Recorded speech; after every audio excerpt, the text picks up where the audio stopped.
Right in Bulldog heartland here. Surely there's plenty of Doggies fans in these classrooms. Yeah, there was a few, which is great. It's wonderful to get out to the primary schools in the west. We're here in Braybrook at the moment, and yeah, it was wonderful to see a few of the kids and sign a few Doggies jumpers. Aaron Norton, the name on everyone's lips amongst the kids. Oh, the old astronaut. No, yeah. After a performance like that, there's no surprise. It gets the kids excited. Taking big grabs like that, and kids all love guys kicking goals. So Aaron's a very popular man. Is that nickname going to stick? We'll wait and see. We just call him Naughty, so we'll wait and see. Were you expecting a performance like that this week? Did you just feel it was a matter of time that he'd sort of play a game like that? Obviously, you can't forecast an explosion like that he's had, but I think something that's been consistent with him ever since he's been up forward is his ability and his timing with his contested marking. He's got some really sticky mitts on him that we knew, he wasn't far away from tearing a game apart, and it was great to see him put it all together and have such a huge influence on the game. He was drafted as a defender, and he played defence most of last year. Is he pleasantly surprised you what he's been able to do in a totally different role? Yeah, look, he has, and it's just so great to see him apply himself and forward's a difficult position to play. And during the whole pre-season, he was down back. He was still marking everything down there. So it's great to see him be able to take what he learnt down there and be having some great impact up forward. Yeah. So when was the switch made that the decision was for him to play forward? Was it just at the start of the season or the last part of the pre-season? It was just at the start of the season, I believe. We had a few things change. Obviously, Dale Morris went down, and we've always been looking for that real presence up forward. And obviously, Bevo saw in Aaron some pretty nice hands and an ability to jump in time and make a contest up forward. So yeah, he moved him up there, and yeah, it's great to see him really putting it together. From the team perspective, obviously a very impressive performance. What was the most pleasing aspect? I think we speak historically about having an even performance across the board, and we certainly got that. Everybody was able to contribute. Upon reviewing the game, I think our ability to connect with our hands was elite. The way we shaped out of contests and was able to move the ball quickly, and Richmond's renowned for their pressure, and they've got a lot of speed in their team, and to be able to navigate around that and bypass it through multiple stoppages was fantastic. Your best has been really good as a team this year, but your worst hasn't been great. Is there frustration? The gap between your best and your worst is still pretty big. Look, it's obviously that's the challenge, trying to put it all together. 22 games of the season. So, we've got a young group, and I feel like we've particularly with the performance on the weekend, we were able to put together everything that we've been working on for a long time.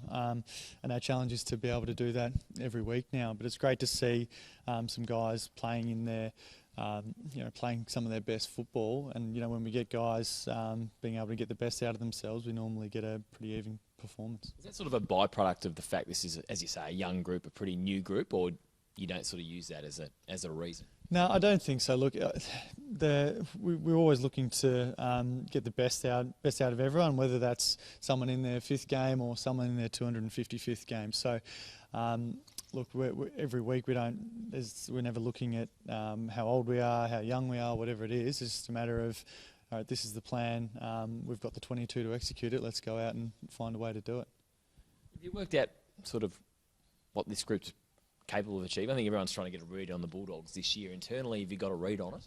I've certainly got a lot of belief in this group and what we're capable of. And when we put it together like we did on the weekend, that ceiling looks pretty high. So I'm really positive and buoyed about particularly a performance like that. And you're going to keep pushing the boys to make sure that we can grow on that and keep producing each week. Billy Gowers can play this week. As skipper, do you have a word to him about that sort of incident, which is not a great look, I guess? No, definitely not. That's not my role as skipper to be. That's the match review panel. They can deal with that. Personally, I love that Billy's going out there and playing a role where he's getting under the skin of opposition players, and obviously there's a fine line you tread there, but that's the nature of the game. And I'll never be pulling a teammate up for having a crack. Pristine conditions at Marvel. This week might be a bit different at Ballarat. What are you expecting condition-wise? And I guess it's a bit of a different game when you play down there with the wind and these sort of things. Yeah, look, the biggest difference is obviously the wind.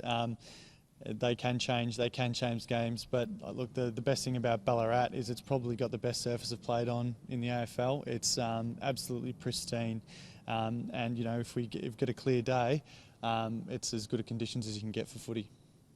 With the balance of the side, Luke hasn't made many changes so far this year, and hasn't been that many injuries either, which is obviously a blessing.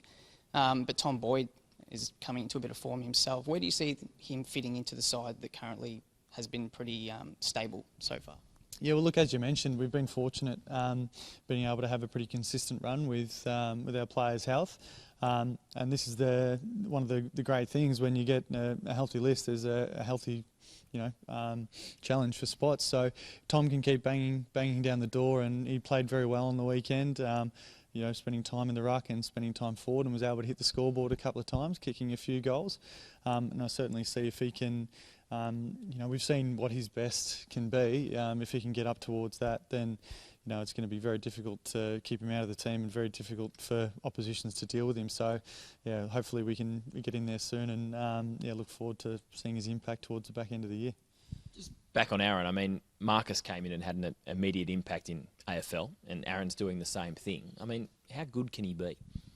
Well, the sky's the limit, isn't it? When you're 19 and you're taking 9 contested marks in a game, that bodes pretty well for the future. He's obviously going to get a lot of attention now. He already was getting a fair bit from the key defenders, but he's going to be getting the number 1 defender every week, which is a challenge in itself. And teams will go to work on what his strengths are, and obviously try and take that away from him. So as a group, we've got to be able to help him, and we can't leave him up there on his own to fight his own battle. So we're going to go to work on how we can all help him be the best he can be. But obviously he's going to, as he develops and continues to develop, he's got to work on, the best things in his game and be able to bring him out each week. From the outside, he seems pretty cool, calm and collected. Is that the sort of character he is? Yeah, he's casual as. He's laid back. He's got a little bit of swagger about him, which you like in a particularly key forward. He's got a bit of that peacock mentality, which is great. I think it's pretty funny initially when guys like that come into the football club. Some of the older boys can want to stamp that out of guys pretty quickly, but he's backed it up really well, and it's just water off a duck's back with him. He's just carrying on doing what he does. A third of the way through the season now, how do you assess your form personally? Look, it's been a different start to the year for me, playing as a deeper defender. Obviously with Dale going out of the side and Aaron heading up forward, that kind of left me as a key post. It's not something I've done in my career before, and I probably wasn't expecting it to be as big a challenge as what it probably was early in the year. Something that I adapted to and tried to work at. But with the addition of Jackson Trendegrove coming back in the side, it's probably let me go up a little bit higher and play more my natural game. I'm enjoying being back in that. How much say do you have in those decisions?